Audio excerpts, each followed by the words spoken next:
ராசா சொல்லுங்களா?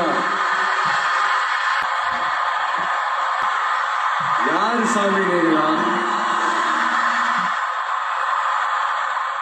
என் நெஞ்சில் குடியிருக்கும்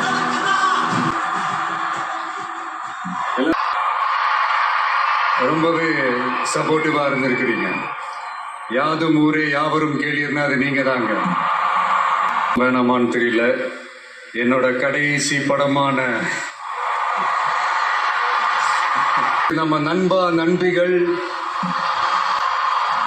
நிறைய பேர் கேட்குறாங்க, ஒரு கரையோரமா ஒரு சின்னதா ஒரு மணல் வீடு கட்டணும்னு தான் நான் ஆசைப்பட்டேன். பட் அதே ஒரு மாளிகையா மாத்தி தந்தது நீங்க எல்லாரும் தான், என் ரசிகர்களாகிய நீங்க எல்லாரும் தான்.